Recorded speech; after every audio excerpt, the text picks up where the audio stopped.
স্বপ্নদোষ হওয়া কি স্বাভাবিক? এটা হলে কি শরীর দুর্বল হয়ে যায়, শারীরিক বৃদ্ধি ভালো হয় না? এই ভিডিওতে স্বপ্নদোষ নিয়ে এমন অনেকগুলো কমন প্রশ্নের উত্তর দেওয়ার চেষ্টা করব। প্রথমে আমরা এক কথায় বুঝে নেই যে স্বপ্নদোষ বলতে কি বুঝি।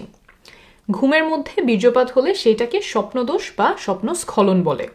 আমাদের অনেকের ধারণা যে শুধুমাত্র ছেলেদের স্বপ্নদোষ হয়, মেয়েদের হয় না, কিন্তু এই ধারণাটা সঠিক না। ছেলে মেয়ে উভয়ের ক্ষেত্রেই স্বপ্নদোষ হতে পারে। মেয়েদের ক্ষেত্রে স্বপ্নদোষ হলে যোনিপথটা ভেজা ভেজা মনে হতে পারে। অনেকেই প্রশ্ন করেন যে স্বপ্নদোষ হওয়ার স্বাভাবিক কিনা। হ্যাঁ, স্বপ্নদোষ হওয়া একটা সম্পূর্ণ স্বাভাবিক শারীরিক প্রক্রিয়া। এতে লজ্জার কিছু নেই, অপরাধবোধ করারও কিছু নেই। স্বপ্নদোষ সাধারণত কৈশোরকালীন সময়ে শুরু হয়। কারো কারো ক্ষেত্রে এটা 9-10 বছর বয়সে প্রথমবারের মতো হতে পারে। কৈশোরকালীন সময়টাতেই সাধারণত স্বপ্নদোষ সবচেয়ে বেশি হয়। বয়স বাড়ার সাথে সাথে অনেকের ক্ষেত্রেই স্বপ্নদোষ হওয়া কমে আসে। আরেকটা প্রশ্নের উত্তর অনেকেই জানতে চান যে কত ঘন ঘন স্বপ্নদোষ হওয়া স্বাভাবিক, আর কতবার স্বপ্নদোষ হলে সেটা অতিরিক্ত। এর কোনো বাধা ধরার নিয়ম নেই। কারো ক্ষেত্রে দেখা যায় যে সপ্তাহে 2 বার হয়, অনেকের ক্ষেত্রে মাসে হয়তো 1 দিন, আবার কিছু মানুষের ক্ষেত্রে সারা জীবনে একবারও স্বপ্নদোষ হয় না।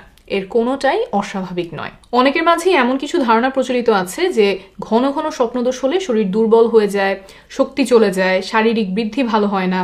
আবার কেউ কেউ এটাকে অসুস্থতা মনে করেন। কিন্তু এইসব ধারণার পক্ষে কোনো বৈজ্ঞানিক ভিত্তি নেই। স্বপ্নদোষের কারণে শরীর দুর্বল হয় না, ভেঙে পড়ে না, শারীরিক কোনো বৃদ্ধি বাধাগ্রস্ত হয় না, এটা কোনো অসুস্থতাও নয়। একটু আগেই বলেছি যে এটা সম্পূর্ণ স্বাভাবিক একটা শারীরিক প্রক্রিয়া। কৈশোরকালে শরীরে যে স্বাভাবিক পরিবর্তনগুলো দেখা যায় তার মধ্যে এইটাও একটা স্বাভাবিক পরিবর্তন। এটা দুশ্চিন্তা করার মতো কিচ্ছু না। তবে আপনি যদি স্বপ্নদোষ নিয়ে দুশ্চিন্তায় থাকেন তাহলে একজন মানসিক স্বাস্থ্য বিশেষজ্ঞের পরামর্শ নিতে পারেন। তিনি আপনাকে উপযুক্ত পরামর্শ দিতে পারবেন, দুশ্চিন্তাগুলো দূর করার জন্য বিভিন্ন উপকারী টেকনিক শিখিয়ে দিতে পারবেন।